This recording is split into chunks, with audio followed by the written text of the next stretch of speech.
Train surfing, also known as train hopping or train hitching, is the act of riding on the outside of a moving train, tram, or other forms of rail transport. In a number of countries, the term train hopping is used synonymously with freight hopping, which means riding on the outside of a freight train, while train surfing can be practiced on any type of train. This type of traveling can be extremely dangerous and even life-threatening because there is a risk of death or serious injury due to falling off a moving train, electrocution by the power supply, overhead catenary wire, third rail, current collectors, resistors, etc., colliding with railway. Infrastructure such as bridges, tunnels, station platforms, trackside buildings, railway signals, or other trains while riding outside of structure gauge on the side or on the roof of a train, or unsuccessful attempts to jump onto a moving train or off it. Today, the practice is illegal by statutes on many railroads in the world. Despite this, it is still practiced, especially on those railroads where the trains are overcrowded. The phenomenon of riding on the outside of trains came with the appearance of the first railway lines.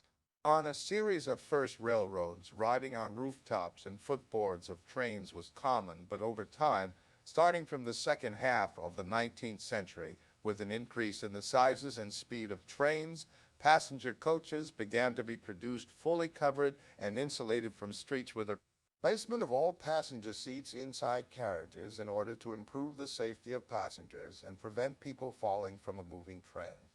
However, some individuals continued riding on the outside of trains to travel without having a ticket.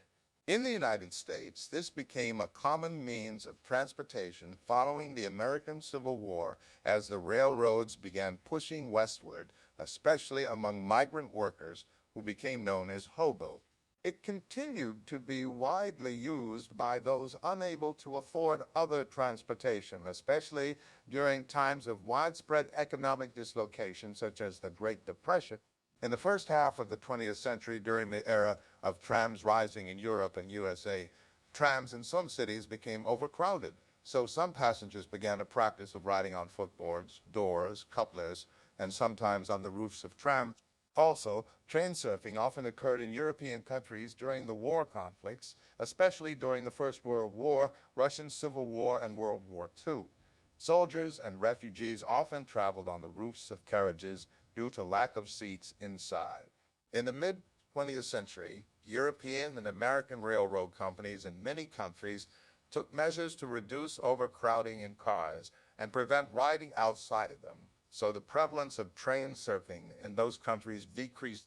However, in some countries of Southeast Asia and Africa with a high population density, the problem of overcrowding of different vehicles, including trains, grew rapidly, so train surfing in those countries became a widespread phenomenon.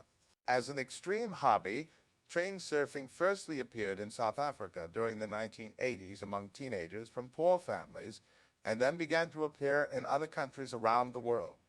Teenagers as young as 13 were reported as train surfing in Rio de Janeiro in 1988. During the 1990s, train surfing on a commuter electric multiple unit train became popular in Europe among young people who lived near railway lines. In Germany, the practice of S-Bahn surfing was made popular during the 1990s. The phenomenon was forgotten until the millennium, but in 2005 it was rediscovered by a group of train surfers from Frankfurt, Germany. The leader of the crew, who calls himself the train rider, surfed the Intercity Express, the fastest train in Germany. An internet video claimed that he died a year later from an incurable form of leukemia, but later the train rider revealed in an interview that this video was made by a fan and the story of his death was a hoax. In the Soviet Union, during the 1980s, teens and youth sometimes surfed tram. The practice of surfing on electric trains appeared during the 1990s in Russia and some other post-Soviet countries due to the economic crisis and growing interest among teens and youths who lived near the railroad. And around the year 2000, they also began to surf subway trains and tunnels in the Moscow metro and organized train surfing crews in web communities. Beginning in the mid-2000s, there were frequent cancellation of commuter trains and crowding inside rail cars in the Moscow region. In the summer of 2010, dozens of commuter trains were canceled due to track repairs on the Moscow Railway, and the crowding of trains and the number of train surfers in the Moscow region rose dramatically. This was when train surfing for the first time became a wide phenomenon on Russian railways, and it caused a big scandal. Train surfing was mostly a teenager hobby before this. After the railroad track repairs were completed, overcrowding on trains began to reduce, and the number of ordinary passengers who were roof riding disappeared. Roof riding among teenagers became more popular, and they began to create a community of train surfers and post videos on YouTube. Train surfers began to organize meetings and big wave surfing events on the outside of commuter, subway, and local freight trains via the internet. Russian train surfing fans began to call themselves Zatsipa and also named their hobby Zatsipi, from the Russian word Zatsipitsia, translated as to catch on. Train surfing became something like an extreme sport discipline for them. From the beginning of 2011, Russian train surfers made several rides on the outside of the high-speed Siemens Velaro train Sapsan, the fastest train in Russia, in Indonesia, especially Greater Jakarta. Large numbers of people train surf, especially since the late 1990s, as gridlock grips the metropolis of 30 million without a single metro system, and the city comes up with alternative transport such as car jockeys. Jakarta traffic is the most gridlocked in Southeast Asia, perhaps among the worst worldwide.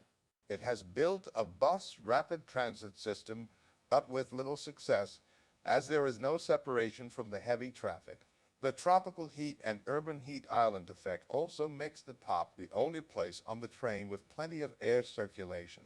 Since 2013, the practice has been eliminated after the state railway company, Kereta Api Indonesia, modernized the ticketing system, allowing tickets to be sold up to 90 days in advance, and including check-in requirements along with increasing number of rolling stock. On KRL commuter services, stations are modernized by installing turnstiles, implementing contactless payment, and locking down the station. All non-commuter trains now have passenger limit of 100 to 100 to 110, while previously a service could run at 200 to 100 capacity. Train surfing is a common and usual way to ride trains in countries such as Bangladesh and South Africa, where this type of riding by trains is compelled due to the high population density and severe overcrowding of trains. This practice is a serious issue in these countries where people have been killed or injured in numerous accidents. However, train surfing can occur in any area with trains and trams. Individuals may train surf to avoid the cost of a ticket or as a recreational activity. With the creation of the internet, the practice of filming the act and posting online videos of it is on the increase worldwide. Train surfers can use social networks to find and communicate with each other and organize trips by trains in small groups. In countries where a big community of train surfers exists, they sometimes organize major events of riding on the outside of local trains, where dozens of riders participate. Some railroad workers, such as shunters or conductors, are often allowed to ride on exterior parts of trains during shunting operations, but with many limitations. Passengers who practice train surfing consider it as an extreme hobby or to get a free ride by train, which has a number of advantages in comparison with riding inside a rail car. Enjoyment of riding and feeling of speed, extended view of surrounding area in comparison with the view from a window inside a rail car, opportunity to avoid the cost of a ticket, opportunity to ride in comfort when a train is extremely crowded, opportunity to ride a train which simply has no space for more people need to go to work, opportunity to ride in comfort when there is a strong heat inside rail cars, opportunity to catch a departing train or jump from an arriving train at low speed before a complete stop, opportunity to ride on a train which does not provide transportation of passengers, for example, on a freight train, service train, single locomotive, etc. Hazards that occur whilst train surfing include falling off a moving train, falling underneath the train, colliding with buildings, structures, and objects that are close to the train's bow as it moves along the railway track, and electrocution from power supply. Person can receive an electric concussion from power supply. Shock from an overhead power line or conductor rail when their body comes into contact with it. A person can receive an electric shock from an electric arc without their body actually touching an overhead power line.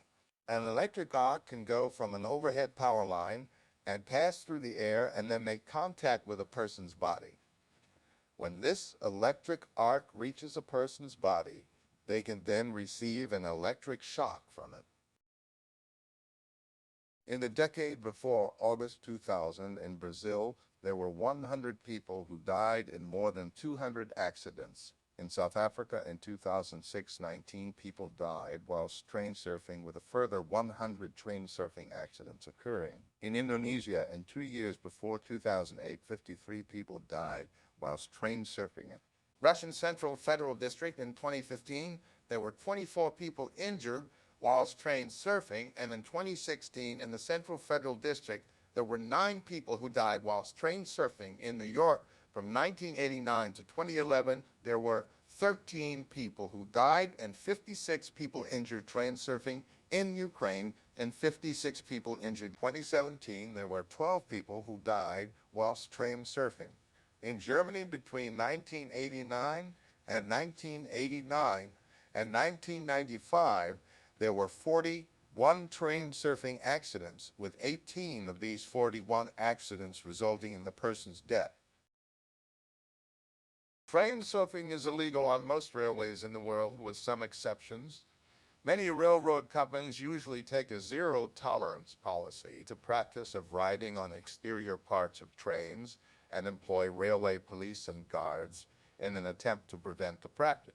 Police officers and guards usually patrol the territory of large passenger stations and freight yards and can arrest train surfers if they are spotted. In some countries, railway police can patrol the territory of railways in utility trucks, subs, snowmobiles, or even standard police cars. In countries where the practice of train surfing occurs regularly, the police frequently organize raids in order to detect and remove surfers off the trains and arrest them. The most common form of penalty for train surfers is a fine, however. In some countries, such as the United States or Canada, train surfers can be not only fined, but imprisoned too. In the United Kingdom, train surfing is prohibited under Railway Bylaw No. 10, which prohibits traveling in or on any train except in areas of the train intended for use by that person. At least 87 people were arrested in the last 4 months of 2010 in Melbourne for offenses relating to train surfing. In Russia, over 1,000 train surfers were arrested at the Moscow Railway during 10 months of 2011.